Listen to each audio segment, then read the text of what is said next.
Good morning, students. Now we are going to discuss about uniform circular motion. So what is uniform circular motion? That when an object moves in a circular path with uniform speed, its motion is called uniform circular motion. So circular motion when object moves along a circle, and uniform circular motion means when object moves in circle with constant speed. So let us consider that an object is going along along the boundary of the square field, and he goes from A to B, then B to C, then C to D, then D to A. So how many times the direction of the moving object changes? Once, then second, then third time, and then fourth time. And we can say that in moving a boundary of four sides, the direction changes 4 times. Let us consider this case. This is also a shape.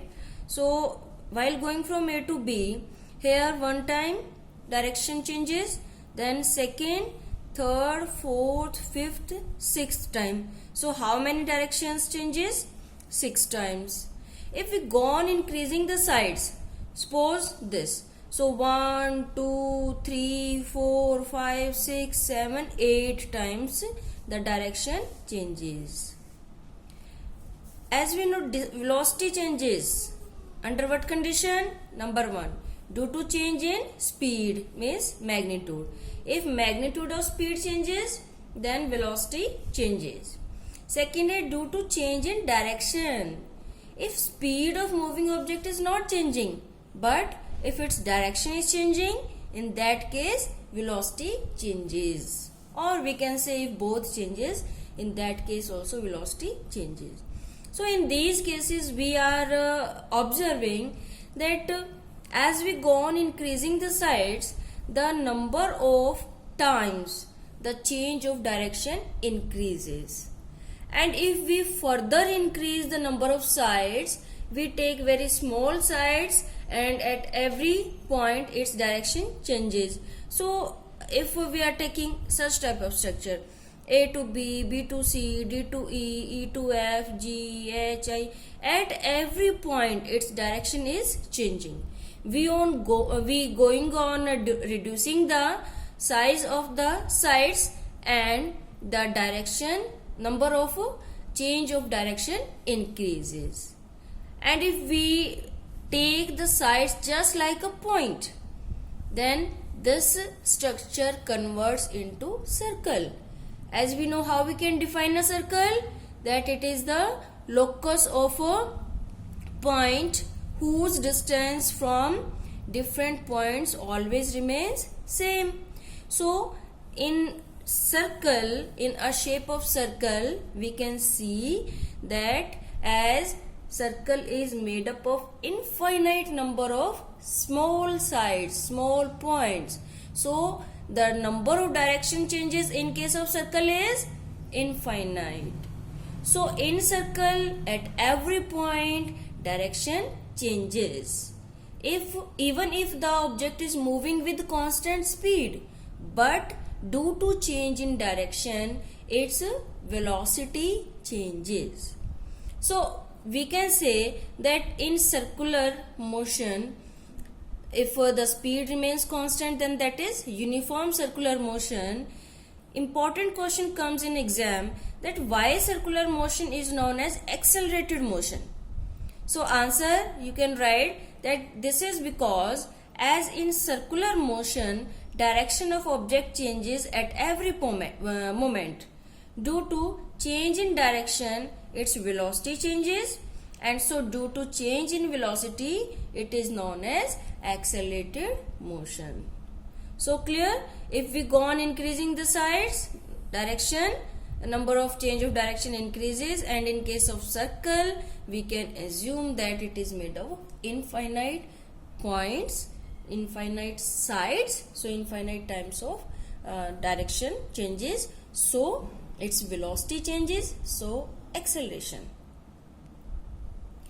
Now Suppose an object is moving along a circle having radius r. This is the center and this is radius of the circle. In that case, speed of moving object can be calculated as we have done the formula of speed, that is distance traveled divided by time taken.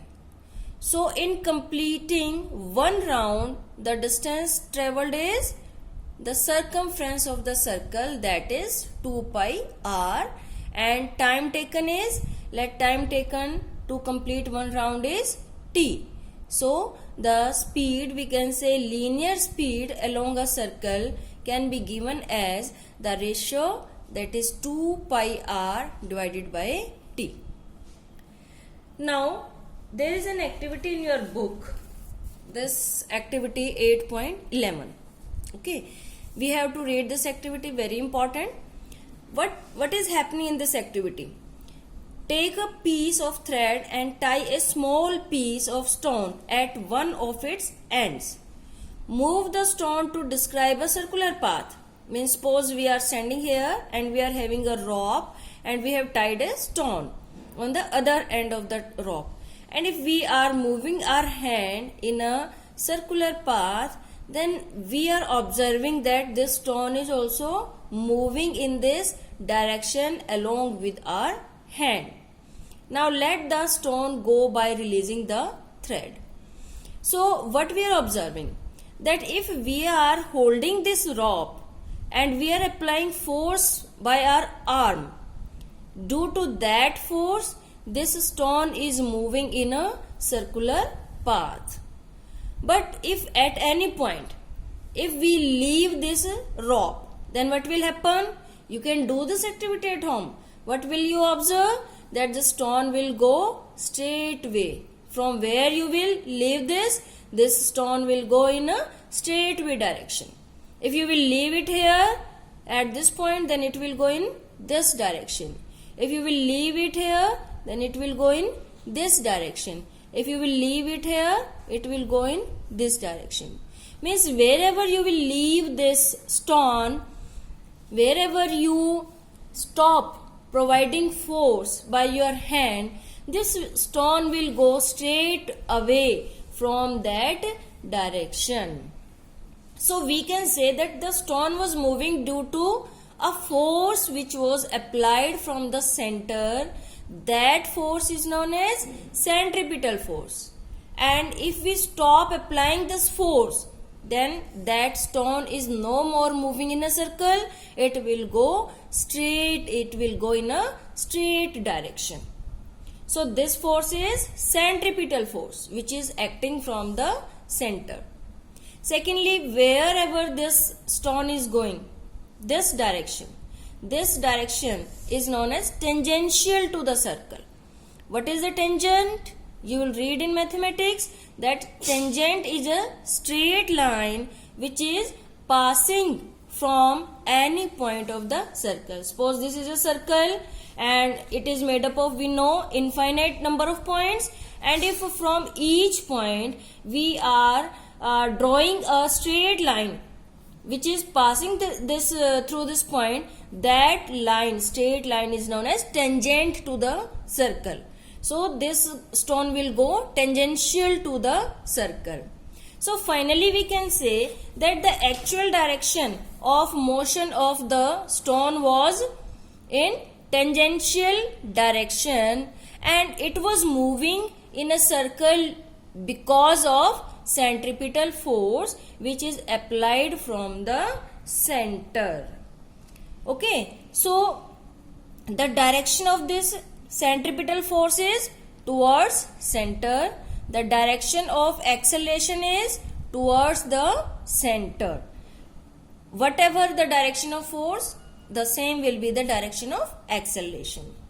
And what is direction of motion of stone? That is in tangential direction to the circle. Secondly, this direction means the direction of motion and this direction of force. These both are mutually perpendicular. These are acting at 90 degree. So on the basis of this, we can do some questions that name the force responsible for circular motion. The name of force is centripetal force, center seeking force. Okay. And next is, what is the direction of centripetal force and acceleration? That is towards the center of the circle. This is center of the circle and its direction is towards the center of circle. What is direction of motion of object moving in a circle? So that is tangential to the circle. Tangential means it is a straight line which is passing through a point on the circle. So we are supposing that we leave the object from this point. If we are leaving the object from this point, then this will be the direction of tangent. If we leave it from this point, then it will be the direction of tangent. This will be the direction of motion of the moving object, and so on. We can put tangent from each of the points. Now next question of this topic is, write some example of uniform circular motion. So we can write any example in which the object is moving along a circle but with uniform speed, like motion of moon and earth. A satellite is in a circular orbit around the earth. A motion of hands of clock, they are also moving in a circle and with a constant speed. A cyclist on a circular track at constant speed. So if you are writing a cyclist on a circular track, that is the example of circular motion. But if we are writing a cyclist on circular track at constant speed constant, then only we can consider it in the uniform circular motion. What is circular motion? Simple definition: motion along a circle. So this was the last topic of this chapter. With this, we have completed the chapter. Learn properly, understand properly. If you have any query, you can talk to me. Thank you.